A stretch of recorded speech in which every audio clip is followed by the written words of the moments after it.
Hello guys, हम लोग ने इकोनॉमिक्स के एनसीईआरटी का क्लास 9 का चैप्टर 4 हाफ देखा था। तो खाद्य सुरक्षा जो हम पढ़ रहे थे, तो उसको हम आगे देखेंगे।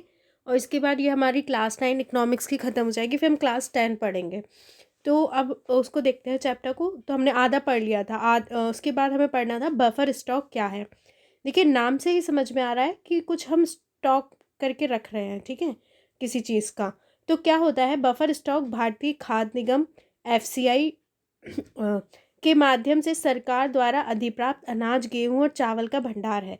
देखिए क्या होता है ना, खाद्य सुरक्षा मैंने आपको बताया ही था।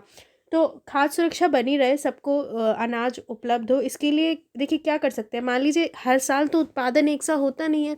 मान लीजिए किसी दिन 100, मान लीजिए किसी दिन 100 में से 70 केजी हुआ, कभी 120 केजी हो गया। तो क्या होता है, जब 120 केजी हो गया उत्पादन, तो जैसे 20 केजी जो है उसका बफर स्टॉक बना लिया, उसको रख लिया कहीं पे। तो जब कम उत्पादन होगा तो उस टाइम पे वो काम आएगा ना, तो वो एक तरीके से स्टॉक बना लेते हैं। बनाता कौन है? एफसीआई, भारतीय खाद्य निगम, ठीक है।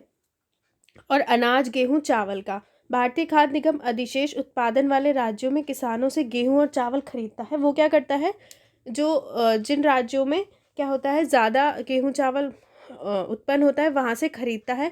किसानों को उनकी फसल के लिए पहले से घोषित कीमतें दी जाती हैं। अब सरकार पहले ही बता देती है कि इसकी कीमत ये रहेगी। इस मूल्य को न्यूनतम समर्थित कीमत, ठीक है, जिसको एमएसपी आप पढ़ते हैं, ठीक है, मिनिमम सपोर्ट प्राइस कहा जाता है। इन फसलों के उत्पादन को प्रोत्साहन देने के उद्देश्य से बुआई के मौसम से पहले सरकार न्यूनतम समर्थित कीमत की घोषणा करती है। तो सरकार क्या करती है कि मतलब वो बुआई के मौसम से पहले ही बताती है कि एमएसपी क्या होगी। तो क्या होता है, किसानों को उस फसल को उत्पादन करने का प्रोत्साहन मिलता है।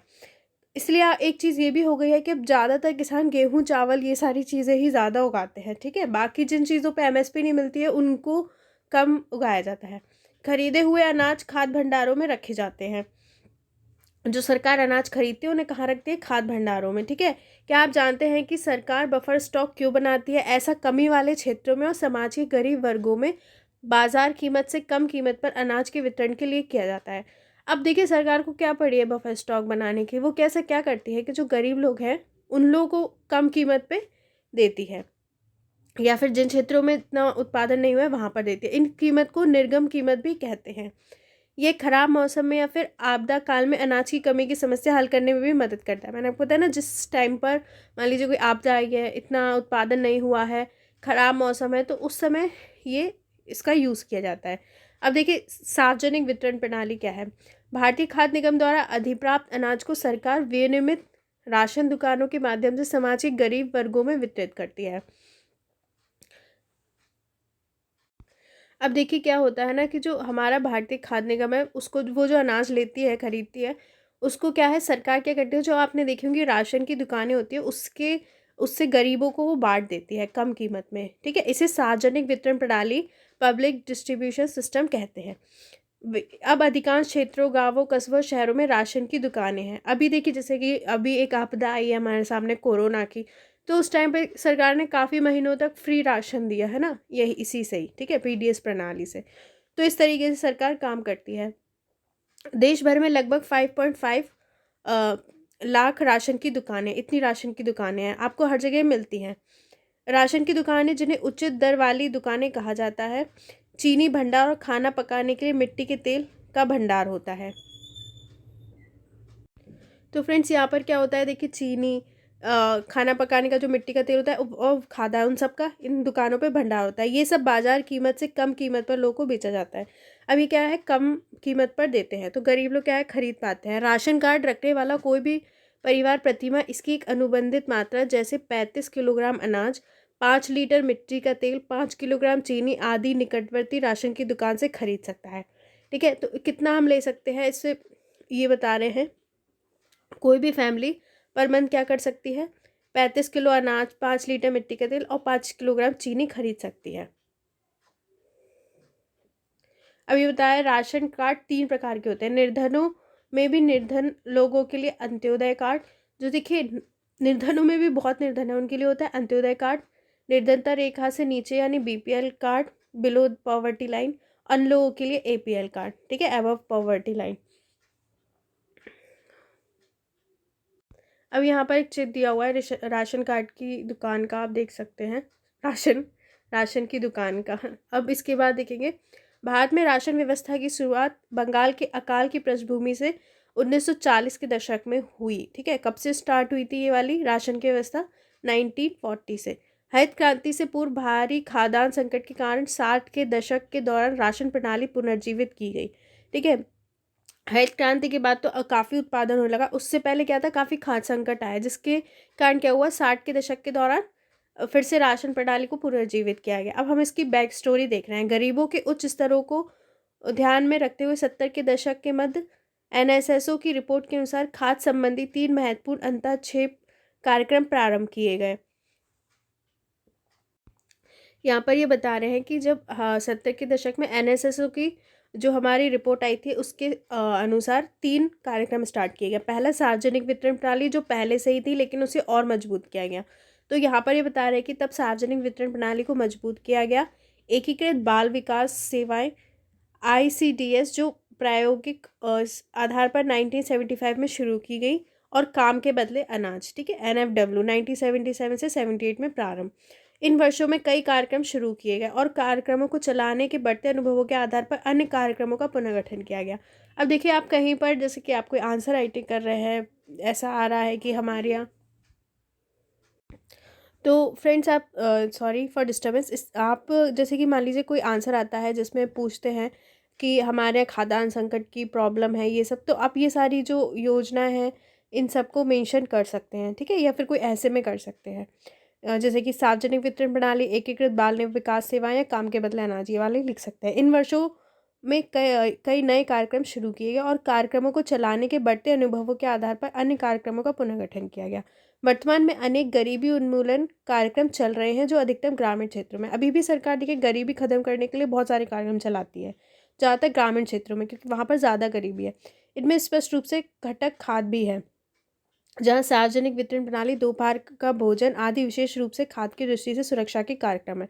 अब देखिए, स्कूलों में मिड डे मील दिया जाता है। ठीक है, सरकारी स्कूलों में दोपहर में बच्चों को भोजन फ्री दिया जाता है, ये भी इसीलिए है। अधिकतम PAP भी खाद्य सुरक्षा बढ़ाते हैं। ठीक है, गरीबी उन्मूलन कार्यक्रम जो है वो भी क्या करते हैं, खाद्य सुरक्षा बढ़ाते हैं। रोजगार कार्यक्रम गरीबों की आय में बढ़ोतरी कर खाद्य सुरक्षा में बड़ा योगदान करते हैं। तो देखिए, जो रोजगार कार्यक्रम सरकार चलाती है वो क्या है, गरीबों की आय में बढ़ोतरी करते हैं और खाद्य सुरक्षा में योगदान करते हैं। अब देखिए, सार्वजनिक वितरण प्रणाली की वर्तमान स्थिति। सार्वजनिक वितरण प्रणाली खाद्य सुरक्षा से सुनिश्चित करने की दिशा में भारत सरकार का सर्वाधिक महत्वपूर्ण कदम है। ठीक है, सब सरकार मतलब ये इसका एक काम बहुत अच्छा रहा है। ठीक है, गरीबों को मतलब काफ़ी इससे फ़ायदा भी हुआ है। सॉरी, ये सरकार का एक महत्वपूर्ण कदम है। प्रारंभ में प्रणाली सबके लिए थी और निर्धनों और गैर निर्धनों के बीच कोई भेद नहीं किया जाता था। स्टार्टिंग में ये सबको दिया जाता था। बाद के वर्षों में सार्वजनिक, सॉरी कहाँ थे, ढूंढना पड़ेगा। बाद के वर्षों में सार्वजनिक वितरण प्रणाली को अधिक दक्ष और अधिक लक्षित बनाने के लिए संशोधित किया गया। अब आप एक चीज़ बताइए कि मान लीजिए अगर फ्री में खाद्यान्न मिल रहा है लोगों को, तो सबको देना चाहिए, जो गरीब है उनको देना चाहिए। ऑब्वियसली जो गरीब है उनको देना चाहिए ना, ये जिनको ज़रूरत है। अब ये पढ़ लेते हैं, भारतीय खाद्य सुरक्षा अधिनियम 2013। भारतीय खाद्य सुरक्षा अधिनियम 2013 के तहत खाद्य एवं पोषण संबंधी सुरक्षा सस्ती कीमतों पर उपलब्ध कराई जा सके ताकि मानव गरिमामय जीवन निर्वहन कर सके। इस अधिनियम के तहत 75% ग्रामीण जनसंख्या एवं 50% शहरी जनसंख्या को योग्य परिवार में वर्गीकृत किया गया। अब देखिए, इधर पे बांट दिया गया कि किनको कितने परसेंटेज जो हमारी जनसंख्या है उनको मिलेगा ये। ठीक है, 1992 में देश के 1700 ब्लॉकों में संशोधित सार्वजनिक वितरण प्रणाली RPDS शुरू की गई। ठीक है, अब इसको क्या गया, थोड़ा चेंज किया गया। इसका लक्ष्य दूर दराज और पिछड़े क्षेत्रों में सार्वजनिक वितरण प्रणाली से लाभ पहुंचाना था। ठीक है, इसका मतलब था कि जो दूर के क्षेत्र है, पिछड़े क्षेत्र है, वहाँ पर भी इसका लाभ पहुँचे। अभी आप देखेंगे बहुत से ऐसे लोग राशन ले जाते हैं जिनको ज़रूरत नहीं होती है। ठीक है, जून 1997 में सभी क्षेत्रों में गरीबों को लक्षित करने के सिद्धांत को अपनाने के लिए लक्षित सार्वजनिक प्रणाली टारगेटेड PDS प्रारंभ की गई। ठीक है, तो अब ये इनका था कि गरीबों को लक्षित किया जाए, है ना, जो ज़्यादा जिन्हें ज़रूरत है। यह पहला मौका था जब निर्धनों और गैर निर्धनों के लिए विभेदक कीमत नीति अपनाई गई। ठीक है, तो जो गरीब थे और जो गरीब नहीं थे उनको के लिए अलग नीति अपनाई गई। इसके अलावा 2000 में 2 विशेष योजनाएं स्टार्ट की गई, अंत्योदय अन्न योजना और अन्नपूर्णा योजना। ठीक है, ये इसे याद रखिएगा। ये योजनाएं क्रमशः गरीबों में भी सर्वाधिक गरीब और दीन वरिष्ठ नागरिकों के समूह पर लक्षित हैं। ठीक है, अंत्योदय अन्न योजना ये बता रहे हैं जो गरीबों में भी बहुत गरीब है, और अन्नपूर्णा दीन वरिष्ठ नागरिकों के लिए थी। ठीक है, जो बूढ़े लोग हैं उन लोगों के लिए। इन दोनों योजनाओं का संचालन सार्वजनिक वितरण प्रणाली के वर्तमान नेटवर्क से जोड़ दिया गया है। ठीक है, ये भी सार्वजनिक वितरण प्रणाली से जोड़े गए। इस सार्वजनिक वितरण प्रणाली की कुछ महत्वपूर्ण विशेषताओं, ठीक है, इन वर्षों के दौरान सार्वजनिक वितरण प्रणाली मूल्यों को स्थिर बनाने और सामर्थ्य अनुसार कीमतों पर उपभोक्ताओं को खाद्यान्न उपलब्ध कराने की सरकार की नीति में सर्वाधिक प्रभावी साधन सिद्ध हुई है। ठीक है, ये बता रहे हैं कि जो हमने पीडीएस प्रणाली थी उससे क्या हुआ, मूल्यों में स्थिरता आई है। ठीक है, और क्या है, लोग मतलब जैसे गरीब लोग हैं वो अपने सामर्थ्य के अनुसार खरीद पाते हैं। तो ये काफ़ी प्रभावी रही है ये योजना। इसने देश में अनाज की अधिशेष क्षेत्रों में कमी वाले क्षेत्रों में खाद्य पूर्ति के माध्यम से अकाल और भुखमरी की व्यापकता को रोकने में एक महत्वपूर्ण भूमिका निभाई है।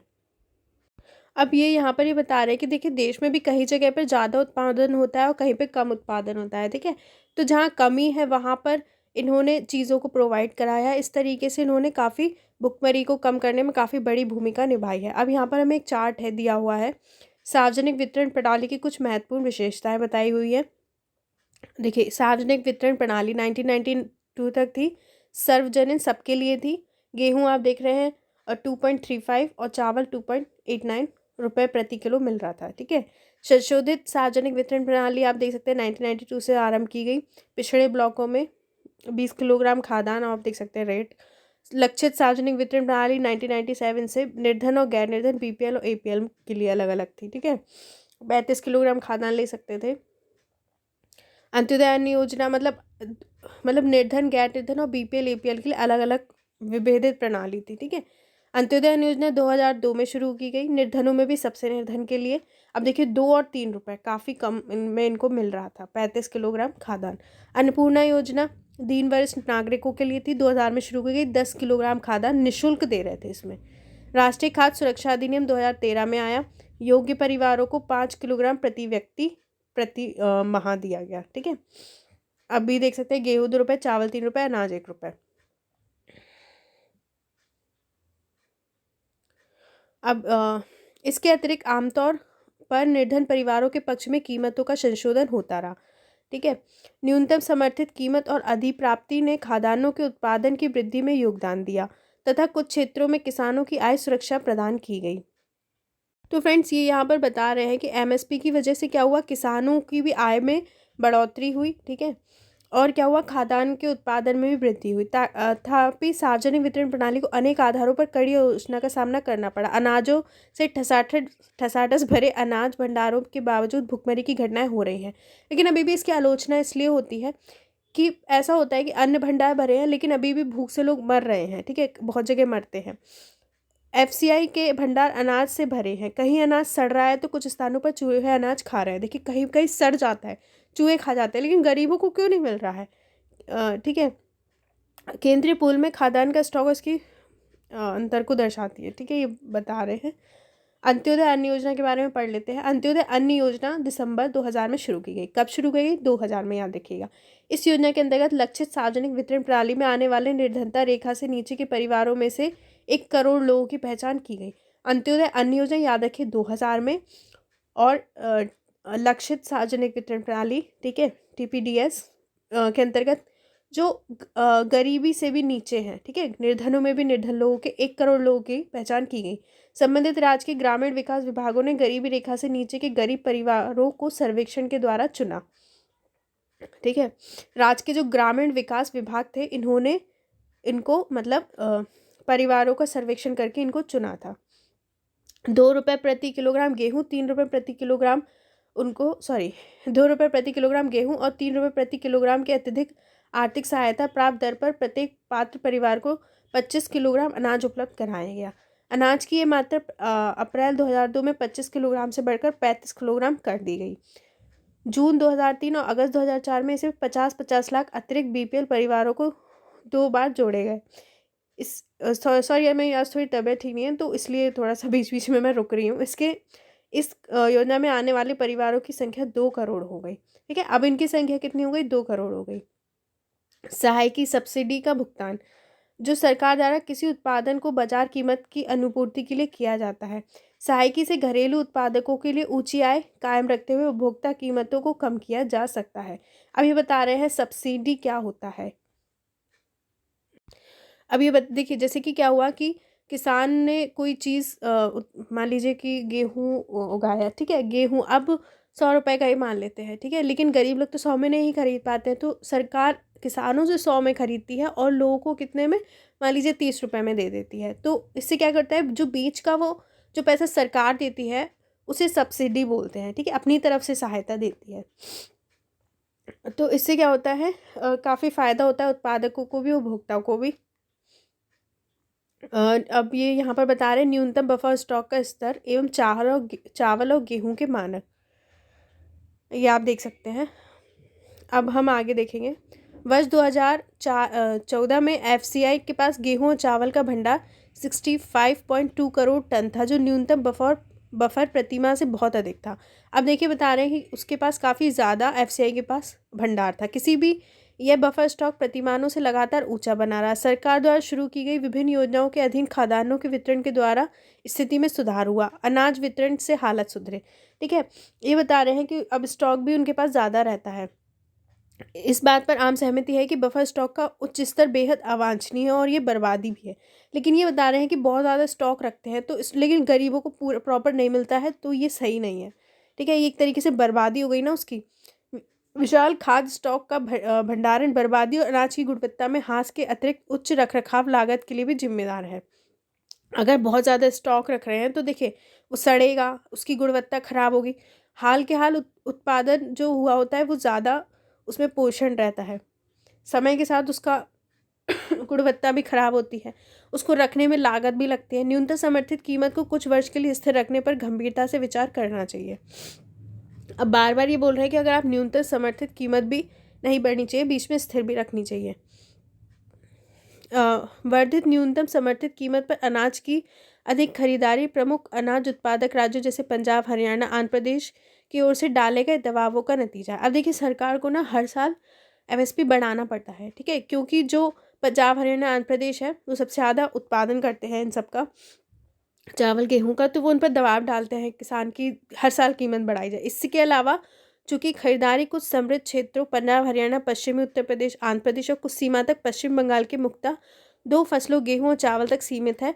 अब देखिए, ऐसा नहीं है कि आप हर चीज़ को रैशनली सोचिए कि एमएसपी आप सोचें तो नहीं, किसानों के लिए बहुत अच्छा है, लेकिन आपको एक बात बताऊँ कि छोटे किसानों को या फिर जो चावल गेहूँ इनके अलावा दूसरी चीज़ें उगाते हैं उनको इतना फ़ायदा इसका नहीं मिलता है, ठीक है? जो बड़े मतलब जहाँ पर ये जो कुछ राज्य सिर्फ उन्हीं को इसका या बड़े किसानों को इसका ज़्यादा फ़ायदा मिल पा रहा है, ठीक है? ये बता रहे हैं कि जैसे कि जैसे पंजाब, हरियाणा, पश्चिमी उत्तर प्रदेश, आंध्र प्रदेश है, जो मुख्यतः गेहूँ चावल तक सीमित है, उनको ज़्यादा फ़ायदा मिला है। न्यूनतम समर्थित कीमत में वृद्धि ने विशेषतः खाद्यान्नों के अधिशेष वाले राज्यों के किसानों को अपनी भूमि पर मोटे अनाजों की खेती समाप्त कर धान और गेहूँ उपजाने के लिए प्रेरित किया है। अब देखिए, मोटे अनाज जो है वो क्यों उपजाएंगे, उसका तो वैसे मिल नहीं रही है, तो उसकी जगह लोग क्या है, धान और गेहूँ उगाने लगे। जबकि मोटे अनाज गरीबों का प्रमुख भोजन है, जबकि जो गरीब होते हैं वो ज़्यादातर मोटे अनाज खाते हैं और ये काफ़ी हेल्दी भी होते हैं। धान की खेती के लिए सघन सिंचाई से पर्यावरण और जल स्तर में गिरावट आई है। देखिए, चावल की खेती के लिए ना बहुत ज़्यादा पानी की ज़रूरत पड़ती है, जिससे क्या है पर्यावरण पे भी या जल स्तर पर भी बहुत असर पड़ा है बहुत ज़्यादा चावल की खेती से, जिससे इस राज्यों में कृषिगत विकास को बनाए रखने में खतरा पैदा हो गया है। देखिए, अगर आप एमएसपी 2-3 चीज़ों पर देंगे तो किसान वही चीज़ें उगाएंगे, है ना? बाकी चीज़ों को छोड़ देंगे, जबकि वो भी ज़रूरी हैं। और इन 3 चीज़ों को एक ही तीनों चीज़ों को उगाने से कृषि में ज़्यादा विकास भी नहीं हो पाता है, पानी का जल स्तर कम हो गया है, तो इस तरीके से कहीं न कहीं नुकसान भी करती है। न्यूनतम समर्थित कीमतों के बढ़ने से सरकार की खाद्यान्नों की वसूली अनुरक्षण लागत बढ़ गई है। FCI की बढ़ती परिवहन और भंडार लागत ने इसे और बढ़ा दिया है। ठीक है, अब क्या है, इससे क्या है, सरकार की मतलब ये बता रहे हैं जो FCI की मतलब परिवहन भंडारण लागत ये सब बढ़ती भी है ना, जितना स्टॉक रखना पड़ता है। NSSO ने 558 की रिपोर्ट नंबर 558 की रिपोर्ट के अनुसार ग्रामीण भारत में प्रति व्यक्ति चावल की खपत 6.38 किलोग्राम वर्ष 2004-2005 से घटकर 5.98 किलोग्राम वर्ष 2011-12 में हो गया। तो NSSO की रिपोर्ट बता रही है कि चावल की खपत जो है वो घटी है। ठीक है,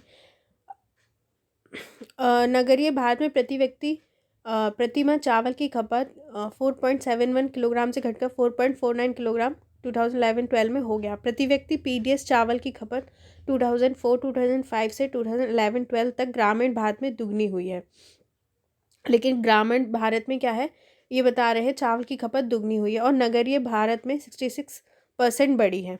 PDS गेहूं के प्रति माह प्रति व्यक्ति खपत 2004-05 में ग्रामीण और नगरीय भारत में दोगुनी हो गई है। तो PDS गेहूं की ये बता रहे हैं जो खपत है वो दोगुनी हो गई है ग्रामीण और नगरीय भारत में। PDS डीलर, अब ऐसा क्यों हुआ है, तो देखिए PDS डीलर अधिक लाभ कमाने के लिए अनाज को खुले बाजार में बेचना, राशन दुकानों में घटिया अनाज बेचना, दुकान कभी कभार खोलना जैसे अपचार करते हैं। तो ये बता रहे हैं कि देखिए जो पहली बात आप कहेंगे एक बड़ी कम हुई, समझ नहीं आया। देखिए खपत कम हो गई है, लेकिन जो अगर आप PDS में देखें तो उनकी मांग बढ़ गई है। ऐसा इसलिए हुआ है कि जो PDS डीलर होते हैं वो क्या है, भ्रष्टाचार करते हैं। जैसे क्या करते हैं, अनाज को वो खुले बाजार में बेच देते हैं, वहाँ उन्हें उसकी पूरी कीमत मिलेगी। ठीक है, या फिर आप देखें अनाज की जो क्वालिटी होती है वो अच्छी नहीं होती है। ठीक है, दुकान भी वो कभी कभी खोलते हैं, लोगों को पता ही नहीं चलता कब खुली कब बंद हो गई, तो नहीं ले पाते हैं लोग। राशन दुकानों में घटिया किस्म के अनाज का पड़ा रहना आम बात है जो बिक नहीं पाता, या फिर वो बहुत ही बेकार अनाज की जो वो होती है किस्म बहुत बेकार होती है। अ, इस यह एक बड़ी समस्या साबित हो रही है। जब राशन की दुकानें इन अनाजों को बेच नहीं पाती तो FCI के गोदामों में अनाज का विशाल स्टॉक जमा हो जाता है। हाल के वर्षों में एक और कारण से सार्वजनिक वितरण प्रणाली में गिरावट आई है। तो क्या होता है कि इस तरीके से ये बता रहे हैं कि काफ़ी ज़्यादा स्टॉक हो जाता है FCI में अनाज का। पहले प्रत्येक परिवार के पास निर्धन या गैर निर्धन राशन कार्ड था, जिसमें चावल, गेहूं, चीनी आदि वस्तुओं का एक निश्चित कोटा होता था। ये प्रत्येक परिवार को एक समान निम्न कीमत पर बेचे जाते थे। आज आप तो 3 प्रकार के कार्ड और कीमतों की श्रृंखला देखते हैं, पहले ये नहीं थी। बड़ी संख्या में परिवार राशन की दुकानों से अनाज खरीद सकते थे। हाँ, उनका कोटा निश्चित था। इससे निम्न आय वर्ग के परिवार शामिल थे, जिनकी आय निर्धनता रेखा से नीचे के परिवार की आय से थोड़ी ही अधिक थी। अब 3 भिन्न कीमतों वाले TDPS की व्यवस्था ने निर्धनता रेखा से ऊपर वाले किसी भी परिवार को राशन दुकान पर बहुत कम छूट मिलती है। अब ये बता रहे हैं कि पहले तो सबको बराबर मिलता था। ठीक है, अलग अलग राशन कार्ड नहीं थे। अब 3 तरीके के राशन कार्ड हो गए हैं। तो अब देखिए, मान लीजिए इनने कीमत बना दी निर्धन की कि जो 100 रुपये कमाता है वो निर्धन है। अब जो 110 कमाता है वो कोई बहुत अमीर तो हो नहीं गया। ठीक है, लेकिन उसे तो बहुत कम छूट मिल रही है, ये बता रहे हैं यहाँ पर। APL परिवारों के लिए कीमतें लगभग उतनी ही ऊंची है जितने ऊंचे खुले बाजार में, इसलिए राशन की दुकान से इन चीज़ों को खरीदने के लिए उनको बहुत कम प्रोत्साहन मिलता है। मान लीजिए इसको 110 रुपये है, ठीक है, लेकिन उसको लगभग उतनी ही कीमत में खरीदना पड़ रहा है राशन की दुकान से जितना उसे बाजार से मिल जाएगा। तो वो बाजार से ही खरीद लेगा, क्यों, वो बेकार क्वालिटी का अनाज खरीदेगा। ये बात यहाँ पर बोल रहे हैं। सहकारी समितियों की खाद्य सुरक्षा में भूमिका। भारत में विशेषकर देश के दक्षिणी और पश्चिमी भागों में सहकारी समितियां भी खाद्य सुरक्षा में एक महत्वपूर्ण भूमिका निभा रही हैं। सहकारी समितियां निर्धन लोगों को खाद्यान्न की बिक्री के लिए कम कीमत वाली दुकानें खोलती हैं। देखिए, सहकारी समितियां भी खाद्य सुरक्षा में रोल निभाती हैं। कहाँ, दक्षिण और पश्चिमी भारत के क्षेत्रों में ये क्या करती हैं, निर्धन लोगों को खाद्यान्न कम कीमत पर ये उपलब्ध कराती हैं। उदाहरण तमिलनाडु में जितनी,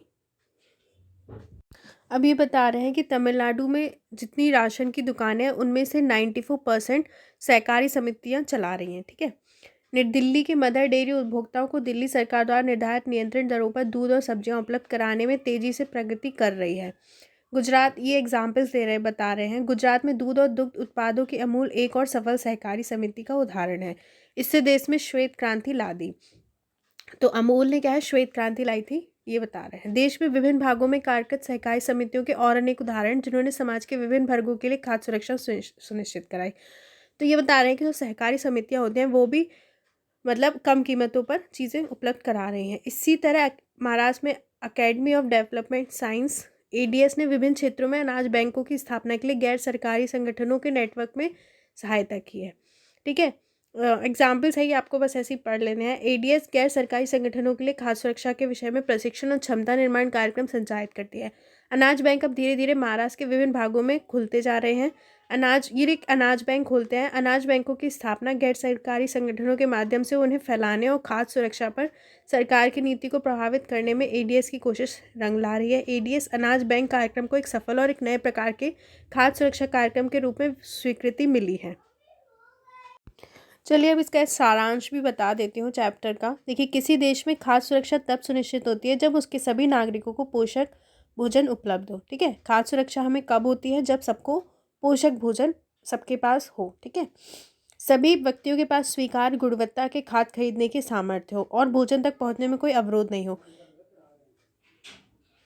तो यहाँ पर बता रहे हैं खाद्य सुरक्षा जब होती है कि मतलब लोगों के पास, सब लोगों के पास खाद खरीदने की सामर्थ्य हो। ठीक है, उस तक पहुँचने में कोई अवरोध नहीं हो, तो उसको हम बोलते हैं खाद्य सुरक्षा है। निर्धनता रेखा से नीचे रह रहे लोग खाद्य की दृष्टि से सदैव ही असुरक्षित रह सकते हैं।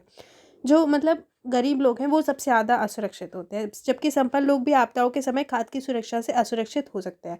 लेकिन जो मान लीजिए खरीद सकते हैं, अगर कोई आपदा आ रही है तो उस समय वो भी असुरक्षित हो सकते हैं खरीदने में। यद्यपि भारत में लोगों का एक बड़ा वर्ग खाद्य और पोषक तत्वों की असुरक्षा से ग्रस्त है। भारत में अभी भी एक बड़ा वर्ग है जिसको नहीं उपलब्ध है खाद्यान्न। सबसे अधिक प्रभावित समूह ग्रामीण क्षेत्रों में भूमिहीन और गरीब परिवार, बहुत कम वेतन वाले कार्यों में लगे लोग, शहरी क्षेत्रों में मौसमी कार्यों में लगे अनियमित श्रमिक है। तो अगर आपसे पूछे कि सबसे अधिक प्रभावित कौन है इससे, तो ग्रामीण क्षेत्रों में जो उन लोगों के पास भूमि नहीं है, भूमिहीन, गरीब परिवार जिनके पास बहुत कम वेतन में के कार्य में लगे लोग, शहरी क्षेत्रों में मौसमी कार्य में लगे अनियमित श्रमिक इसमें आते हैं। देश के कुछ क्षेत्रों में खाद्य की दृष्टि से असुरक्षित लोगों की बड़ी संख्या तुलनात्मक रूप से बहुत अधिक है। ये बता रहे हैं कुछ क्षेत्रों में जो खाद्य की दृष्टि से असुरक्षित लोग हैं उनकी संख्या बहुत ज़्यादा है। जैसे आर्थिक रूप से पिछड़े राज्यों में बहुत अधिक गरीबी है। ठीक है, जो आर्थिक रूप से पिछड़े राज्य हैं, आपको पता होगा, कुछ बिहार आ जाता है, शायद झारखंड, छत्तीसगढ़, उड़ीसा, उत्तर प्रदेश भी। ठीक है, तो उनमें ज़्यादा गरीबी ज़्यादा है। जनजातीय वाले और दूरस्थ क्षेत्रों में और ऐसे क्षेत्रों में जहाँ प्राकृतिक आपदाएं रहती हैं। ठीक है, जो जहाँ पे ट्राइब्स हैं, जनजाति हैं, दूरस्थ क्षेत्र हैं जहाँ प्राकृतिक आपदाएं ज़्यादा आती है, वहाँ पे ज़्यादा लोग असुरक्षित रहते हैं खाद्य की दृष्टि से। समाज के सभी वर्गों के लिए खाद्य की उपलब्धता सुनिश्चित करने के लिए भारत सरकार ने सावधानीपूर्वक खाद्य सुरक्षा प्रणाली तैयार करी है। तो सरकार क्या करती है इसके लिए? खाद्य सुरक्षा प्रणाली बनाई है उसने, इसके दो घटक है, बफर स्टॉक और सार्वजनिक वितरण प्रणाली, पीडीएस और बफर स्टॉक। देखिए, अगर आप एक क्वेश्चन में अगर ये सारी चीज़ें लिख दे तो आपका आंसर कितना अच्छा लगेगा। सार्वजनिक वितरण प्रणाली के अतिरिक्त कई निर्धनता उन्मूलन कार्यक्रम भी हैं। दूसरे भी निर्धनता उन्मूलन कार्यक्रम है जिसमें खाद्य सुरक्षा का घटक है। इसमें कुछ कार्यक्रम जैसे एग्जाम्पल एकीकृत बाल विकास सेवाएं, काम के बदले अनाज, दोपहर का भोजन, अंत्योदय, अन्य योजना आते हैं। खाद्य सुरक्षा उपलब्ध कराने में सरकार की भूमिका के अतिरिक्त अनेक सहकारी समिति और गैर सरकारी संगठन भी हैं। अब क्या सब सरकारी करेगी? लोग खुद भी तो कर सकते हैं ना, जिसमें एनजीओस वगैरह आ जाते हैं। ठीक है, सहकारी समिति आती हैं। सहकारी समिति ऐसी मान लीजिए कई लोग मिलकर करते हैं, कोऑपरेटिव कमिटीज़, जो इस दिशा में तेज़ी से काम कर रहे हैं। तो ये हो गया। अब हम नेक्स्ट 10 चैप्टर स्टार्ट करेंगे। Thank you, bye.